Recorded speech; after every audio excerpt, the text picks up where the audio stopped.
आज से धीरे धीरे खुल रहा है देश। अनलॉक 1.0 के तहत कंटेनमेंट जोन के बाहर कई सारी गतिविधियां हो सकेंगी शुरू।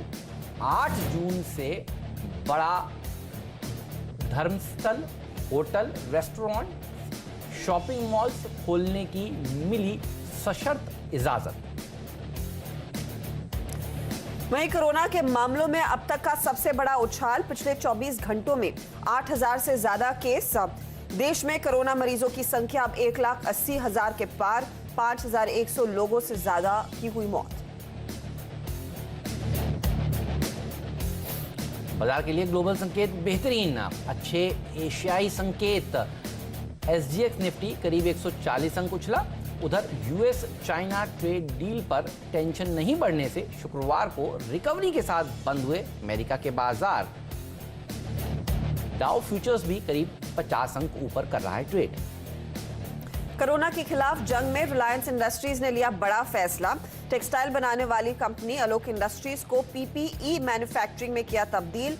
चीन के मुकाबले 1/3 कीमत पर पीपीई की मैन्युफैक्चरिंग अब करेगी कंपनी। फर्टिलाइजर शेयरों में आज देखिएगी जोरदार तेजी। बारसीएफ ने पेश किए अब तक के सबसे ज्यादा बेहतरीन नतीजे। मुनाफे में दिखा 2 गुना का उछाल। मार्जिन में भी 8% की जोरदार बढ़त। और वेदांत के बाद अब अदानी पावर डीलिस्टिंग पर करेगी विचार। 3 जून को कंपनी की बोर्ड बैठक में फैसला संभव। आवाज ने दी थी सबसे पहले ये खबर।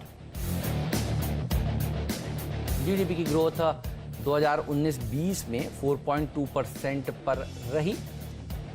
आखिरी तिमाही में रफ्तार अनुमान से थोड़ी बेहतर, लेकिन कोर सेक्टर की ग्रोथ घटकर -38% तक लुढ़की।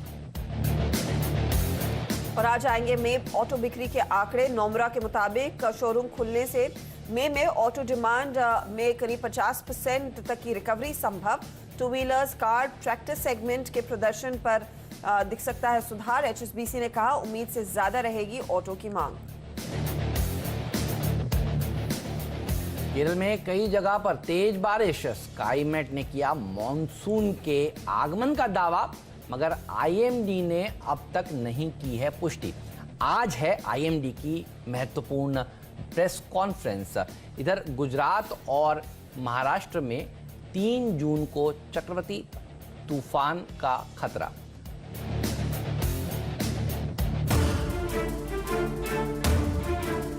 दमदार एक्सपर्ट्स हमारे साथ जुड़ेंगे। हफ्ते का पहला कारोबार दिन। विलियम ओनील के equity research head Mayuresh Joshi हमारे साथ जुड़ेंगे। मार्केट एक्सपर्ट अजय बग्गा साहब हमारे साथ जुड़ रहे हैं और साथ ही उद्यन मुखर्जी साहब भी आज आपको 9:30 बजे सीएनबीसी आवाज पर मिलेंगे और बताएंगे कहां पर है कमाई के बेहतरीन मौके। और मार्केट का टेक्निकल सेटअप कितना मजबूत दिख रहा है, इस पर हम डिटेल में करेंगे चर्चा।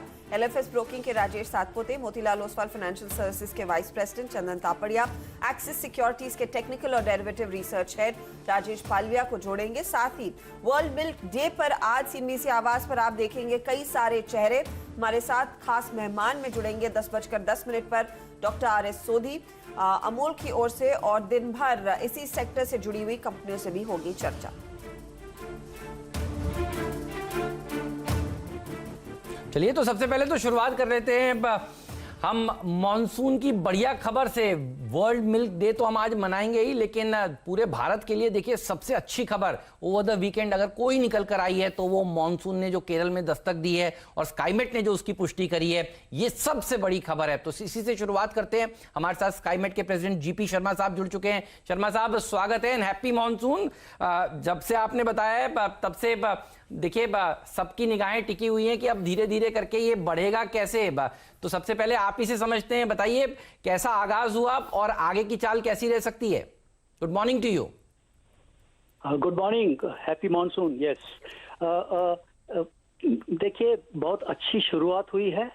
जैसे स्काईमेट ने प्रेडिक्शन भी दिया था, समय से लगभग 2 दिन पहले तो मॉनसून की अच्छी बरसात हो रही है केरल से लेके और भीतरी भागों में भी, और उसके साथ साथ जो अंदर जो कर्नाटक के क्षेत्र हैं, तटवर्ती क्षेत्र हैं, अच्छा स्पेल है ये मॉनसून का शुरुआती दिनों का। और लगभग पूरा ही ये आगे और बढ़ के हम तो कह रहे हैं कि हालांकि उन क्षेत्रों में जैसे मुंबई, रत्नागिरी, दहानु, इन क्षेत्रों में भी हम वर्षा की उम्मीद करेंगे और ये प्री मानसून होंगे उनके लिए, लेकिन मानसून की वर्षा जो है वो केरल तक सीमित रह सकती है और पास में जो कर्नाटक के तटवर्ती मैंगलोर, होनावर वाले क्षेत्र हैं वहां तक आ सकता है।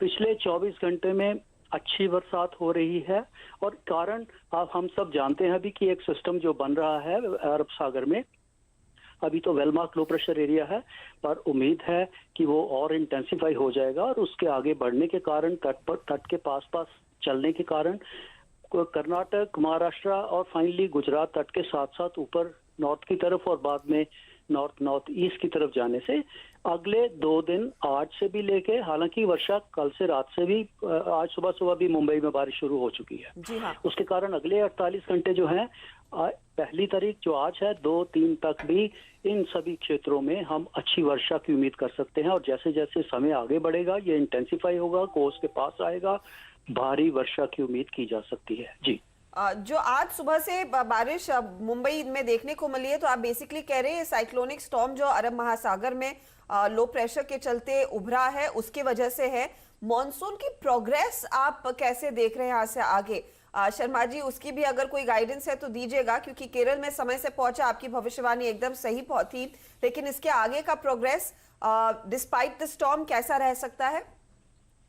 देखिए, ये जो स्टॉर्म या सिस्टम जो भी होते हैं, कुछ इनका लाइफ स्पैन 3 से 5 दिन का रहता है, तो उसके दौरान जितना हो सकता है इनको मानसून आगे प्रोग्रेस इनके करने में बहुत बड़ा रोल रहता है। इनके कारण ही मानसून आगे बढ़ता है। अब बंगाल की खाड़ी में जब मानसून अरब दक्षिण अंडमान सी में आया था तो साइक्लोन अम्पन के कारण आया था समय से पहले। इसी तरह इस साइड में भी जो मानसून है इसके कारण आगे बढ़ेगा। हालांकि जैसे मैंने पहले कहा, मुंबई में प्री मानसून की वर्षा है।